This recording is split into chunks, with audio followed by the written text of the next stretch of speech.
But how about we segue into this top 5 that I know you're dying to get into? I'm nervous about this one. One thing I want to say before we get into it, I like every game on this list. Well, maybe except for one, which is not one that I've played a ton, only at a friend's house. But I like every game on this list.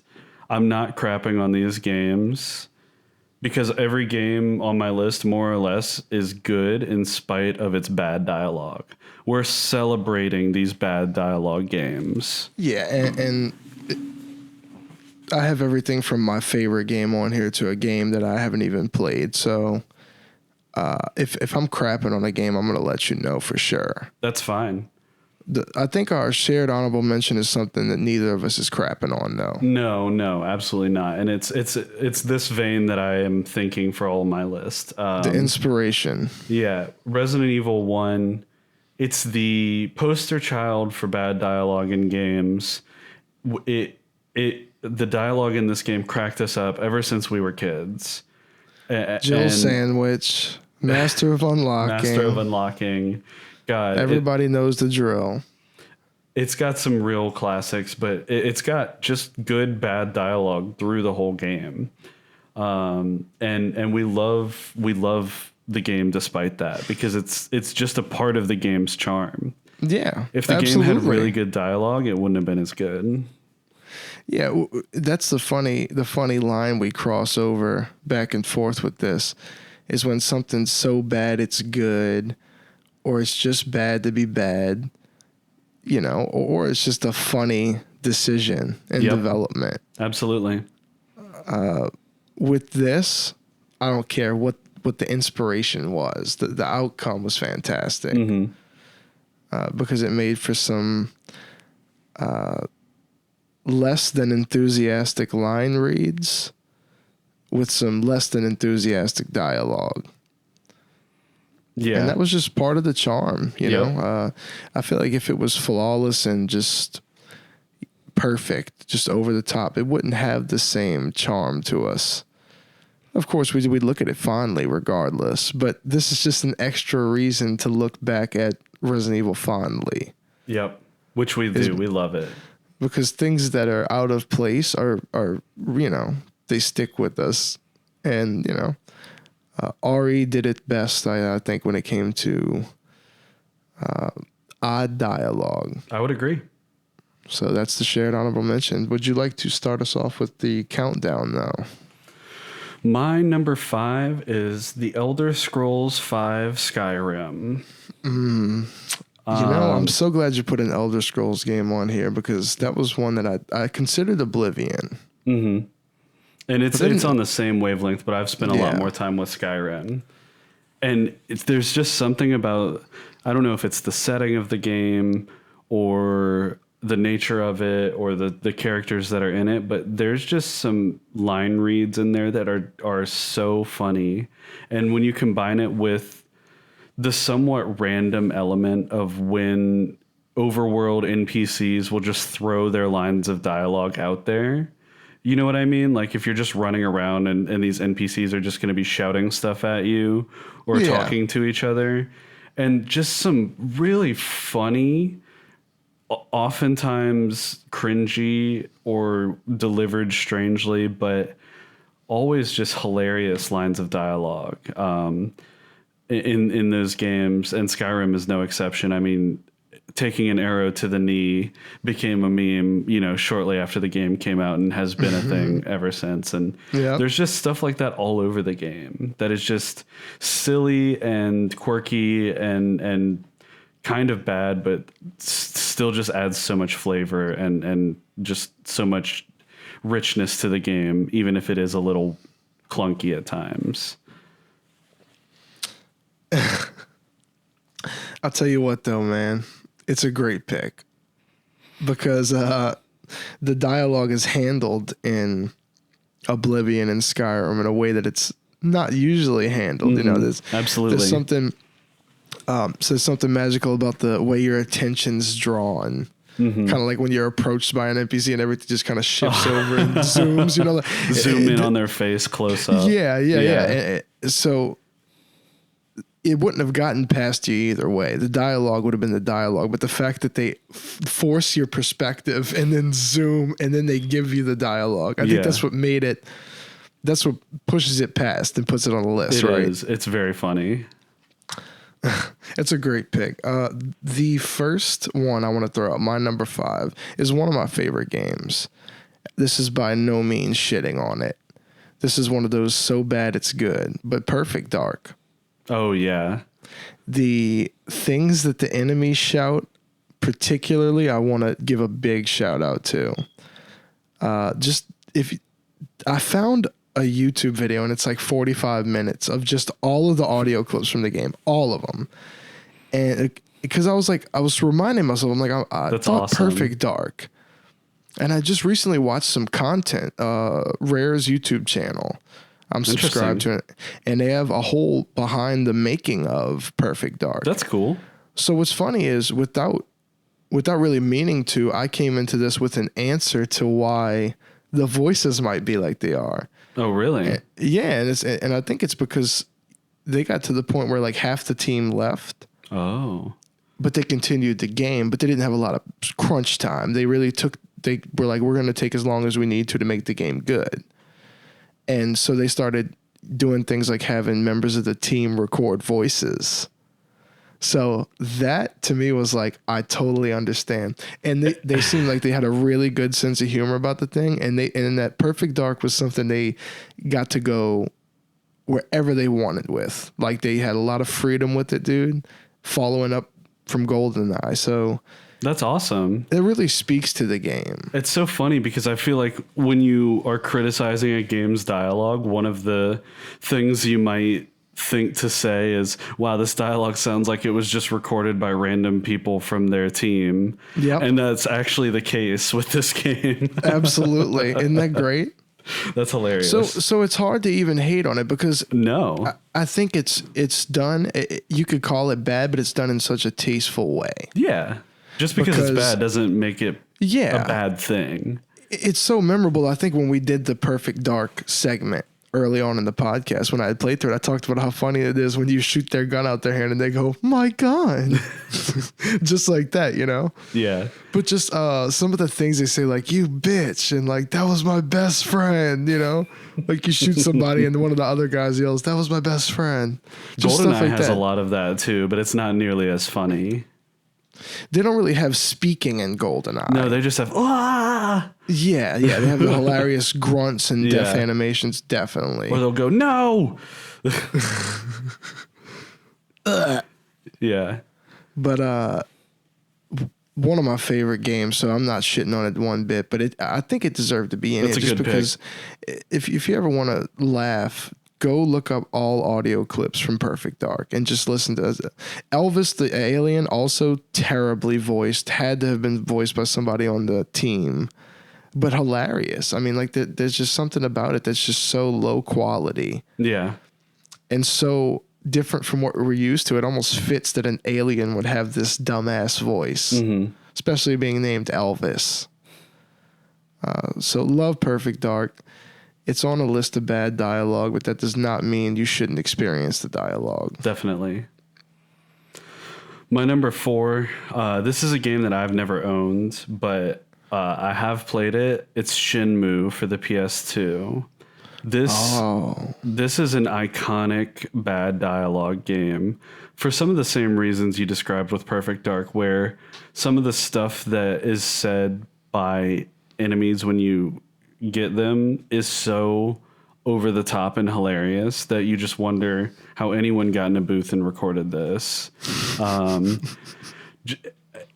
that's what this is all about. I don't even want to give any reads from it because I couldn't do it justice, but go online and look up Shenmue dialogue, SHENMUE, and you'll be glad you did. There's just so many funny moments from that game, and it's evident when you're playing through the story because it just happens all the time.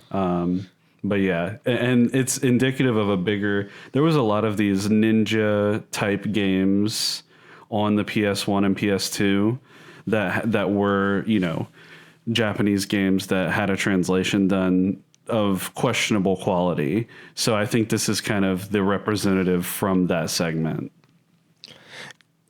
And you know something, that localization is something that I don't think I touch upon that in this list much, but that's a lot of what my list can be attributed to. Yeah, and it's something you got to think of, but at the same time, they're releasing it to a Western market.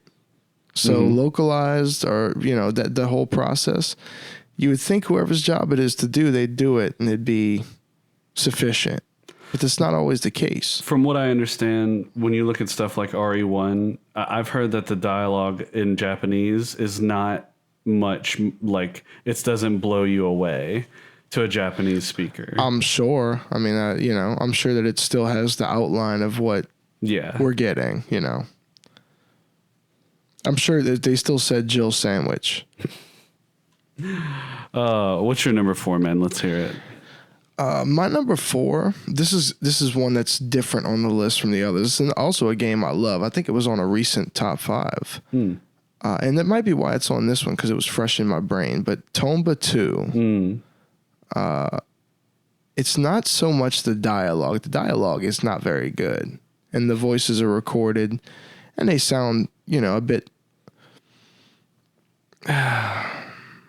not genuine, you know, what you would expect, but nothing terrible. I mean, you know, the big thing I wanted to bring up here is something that might not be on our list anywhere else, and it's the humdrum, repetitive music that plays behind dialogue in Tomba Ii. Always interesting.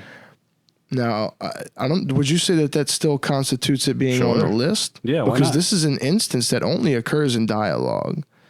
I'm not going to try to sing it to you because it really is mind-numbingly just blinding. I mean, it's like, imagine blinding your ears, deafening yourself. That's like what it sounds like. Okay. And it's funny because I remember it fondly. It's just a little quirky little tone, or tune rather. But every time you talk to somebody, at least friendly, this little tune starts up. And as a kid, we didn't think about it. But as an adult looking back, I'm like, that kind of seems like I'd go fucking insane. Because the music is just, it's not like it's a long loop.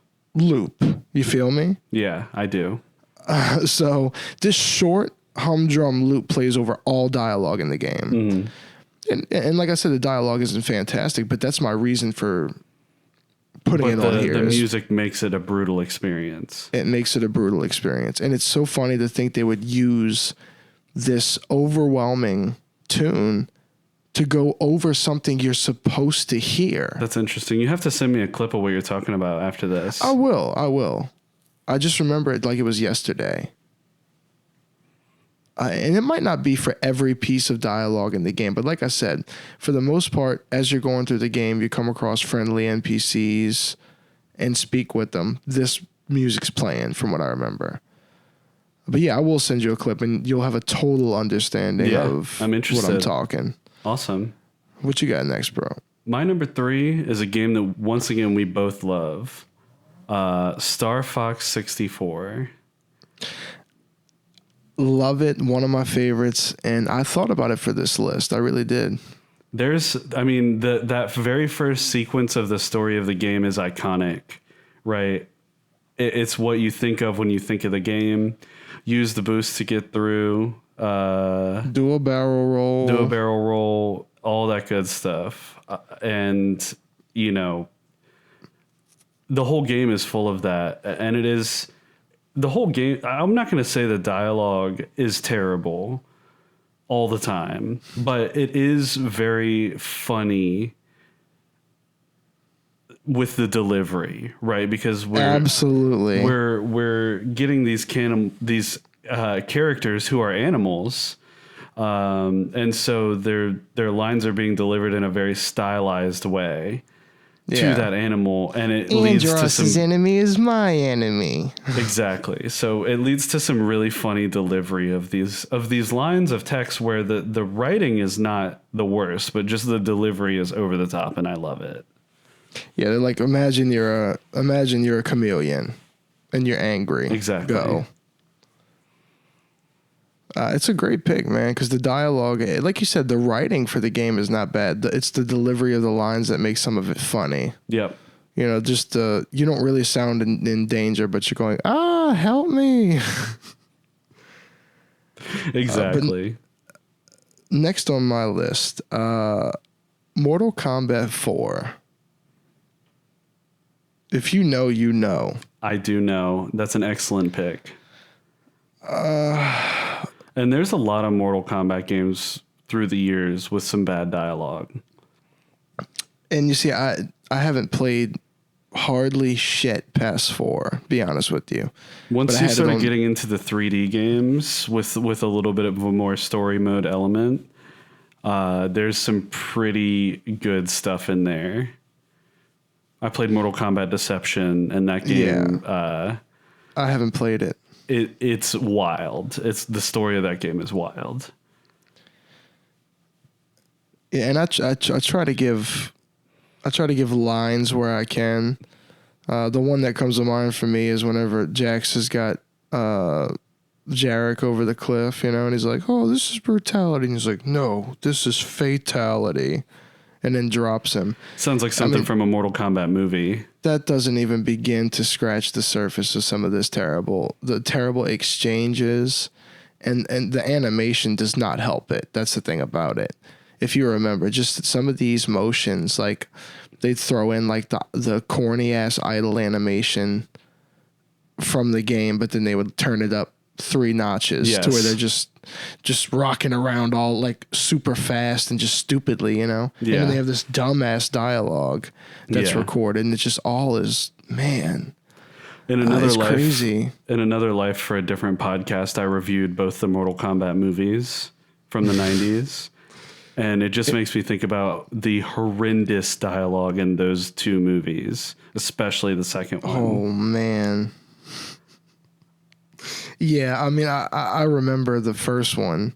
The second one was bad. Is horrendous. I don't recall a second one, dude. I love it, though. I genuinely love it in a so bad it's good way. Well, Mortal Kombat 4 was... I love the pick.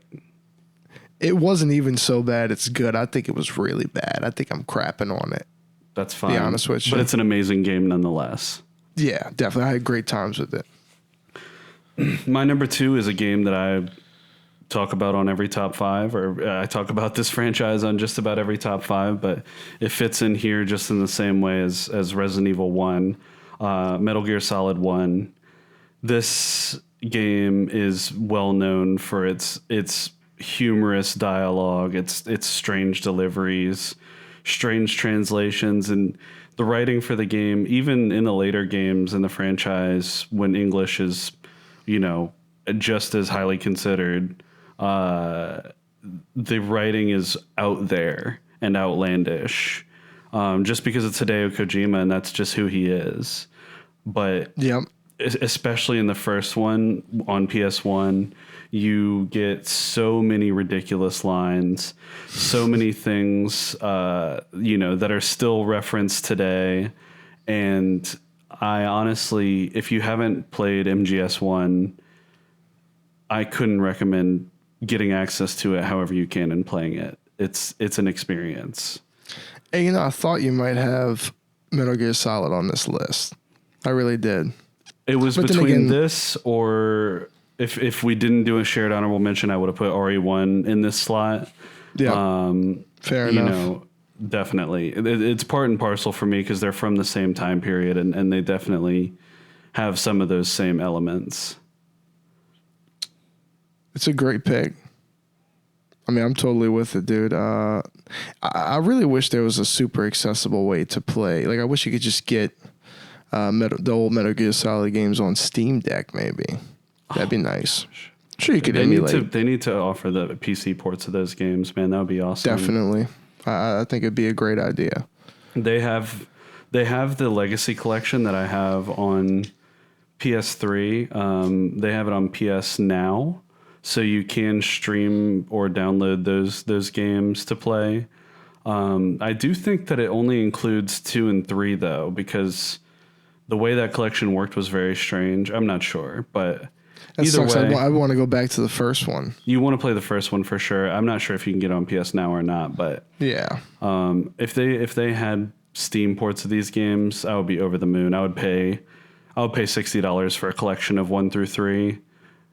I'd do the same if they were true ports. True full ports with fully executed controls. Like the controls on the Legacy Collection on PS3 were not that good.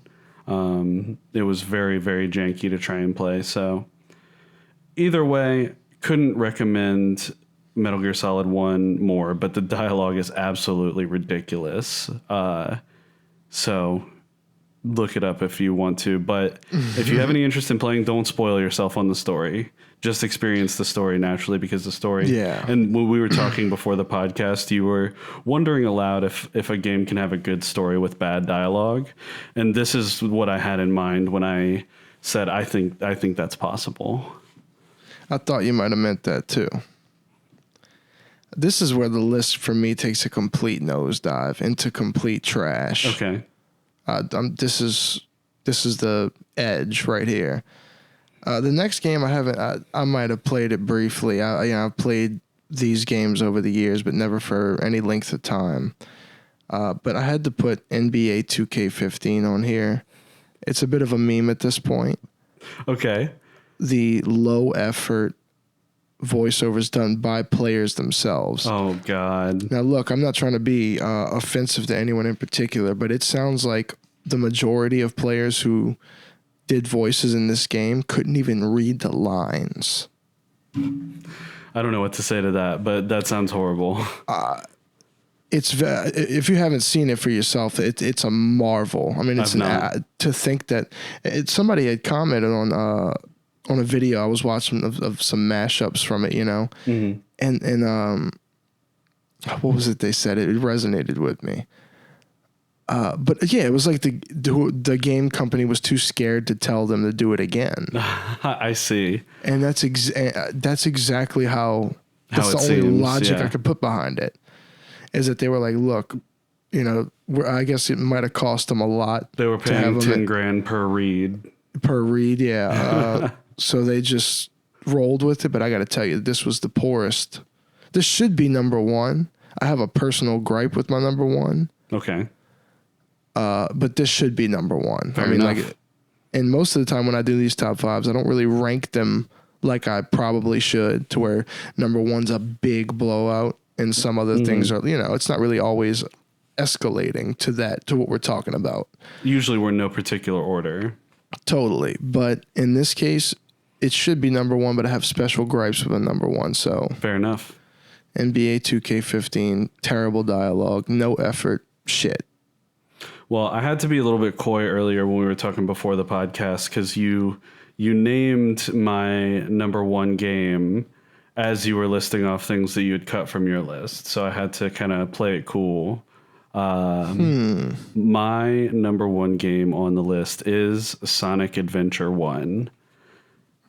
No shit. That game, it goes past so bad it's good. It's like so bad it's good, it's bad. Yeah. I don't know how that works, but it circles back around to being bad again, because it's very agitating to play the game. You almost enjoy the game in spite of the dialogue.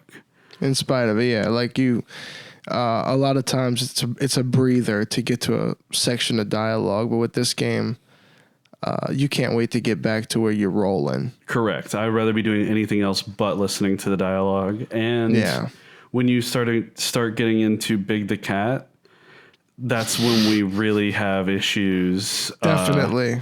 We really have issues, because Big the Cat is listening to him talk makes me want to turn the game off.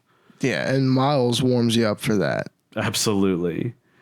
Miles Tails Prowler. Yes.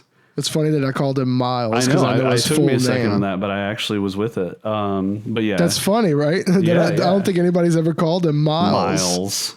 His name's Miles Tails Prowler, right? Yeah, Prower, no L. Prower.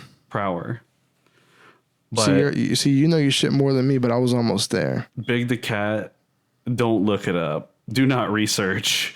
Big the cat. If we had a bad dialogue iceberg, the bottom part would be Big the cat. Do not research. Yeah. I mean, like, that's another one of those. If you know, you know. Yeah. So yeah, which you should know, because Sonic Adventure is fantastic despite the dialogue situation. For what it is, Sonic Adventure is awesome. The dialogue makes me want to. I feel like I would play the game on silent or turn the dialogue slider all the way down. Oh, man. My number one is going to be a very, very rough time. Let's hear it. Because I got a big issue with this. Okay. The thing is, and you can attest to this, I was talking to you not too long ago, maybe a few months ago. I was playing Wolfenstein: The New Order. Okay. And I was telling you how great it was, you know. It took me playing along through the game to realize when I had told you about one of these new Wolfenstein games. At one point, I had mentioned it to you because of a poor choice that they made in storytelling. Okay. I was disappointed to find that that was actually this game. I thought it might have been New Colossus or something. Mm-hmm. But no, the dialogue instance I'm talking about is in New Order, which I actually think is a thoroughly great first-person shooter. When you're shooting and you're in the action, it is fantastic. Mm-hmm. You know, it actually plays a lot like the newer Doom games. I mean, almost basically same team, you know, or a lot of the same guys. So it would be reminiscent. The game plays fantastically. The storytelling, if it didn't fall to shit at this point, it definitely does. But my big gripe here is their implementation of the character Jay, which is someone who's very important to you and I, Jimi Hendrix. Okay. So I remember you telling me a little bit about this. I can't remember what the ultimate payoff or lack thereof is. Oh, it's not a payoff. Spoiler alert for an old Wolfenstein game, or at least, 10 years old at this point. But you come across the character Jay, and he's obviously Jimi Hendrix. They have him talking over the top about the man, calling the government the man, and he's motherfucking this and motherfucking that. And it just seems so... It's just a trash representation of him, first off. Let's not even mention the fact that he's in a resistance group against Nazi Germany. You know what I mean? I mean, this is just ridiculous, Tyler. Seriously. I'm with you. Let me just read you, before I even continue, just to add all the credibility I need, let me just read you one of his lines. Heard you coming, man. So happy I got to, see you again, actually. Okay. That's a line. That's awful. So, you and I are big fans of Jimi Hendrix and his music. Definitely. Jimi Hendrix experience. I mean, this is unbecoming. This is. I would agree. Heard you coming, man. So happy I got to see you again, actually. Like, you're making him sound unintelligent. Yes. And the motherfucking thing. Not how Jimi Hendrix actually talked at all. No, and he didn't walk around just talking about the man. It's just so, I don't know, man. It's very stereotypical of him, and it just bites me in the ass. Like I said, even aside from the whole resistance against Nazi Germany thing and how ridiculous it is that he's even there. And then also, by the way, Tyler, his big send-out is that he plugs in his amp and starts to play the Star Spangled Banner so the Nazis know where he's at, so they kick the door in and they gun him down while he's playing the Star Spangled Banner. And it is one of the weirdest moments in a game I've ever experienced. Yeah. That is very bizarre. I do remember you telling me about this now. I think you sent me a clip of this moment you just described. Yeah. And that's pretty horrible. I was aware of the Jimmy thing before I had even played the game. Yeah. It was brought to my attention. Mm-hmm. But I was really disappointed playing through the New Order and loving it, and then realizing that was in this game because it's tainted. It's sad. Tainted, you know? Well, that's a good pick. I like that you had an actual bone to pick with the last one. I mean, do you agree with my stance? Hey, it makes perfect sense to me. I'm not going to play the game. I just thought as a Jimmy fan, you would you'd understand. I think that's ridiculous. It was not an accurate representation of him. And even if it was, this is not the game. Yeah, it's a really strange choice all around. Yep. Can't believe it. Anyway. 3 shots. That's the list. Yeah, man. What a list it was. You were dying to do this one. I know, man. It was good. I actually I love talking about these games with bad dialogue. There's just, it tickles me. It just still tickles me. And that's why we love some of these old games, is just that you don't get this anymore. No. What's the newest game on this list? Skyrim? Like Wolfenstein? NBA 2K15. Yeah, I guess the one so. I didn't. It's funny that the newest newest one on my list. Case. Yeah, and the newest one on my list is the one I didn't play. It's just the one I knew word of mouth was shit. But the 3 shot, man, let's lighten the mood. I feel like I just got a lot off my chest with this Wolfenstein thing. It's healthy. It is healthy. It feels healthy.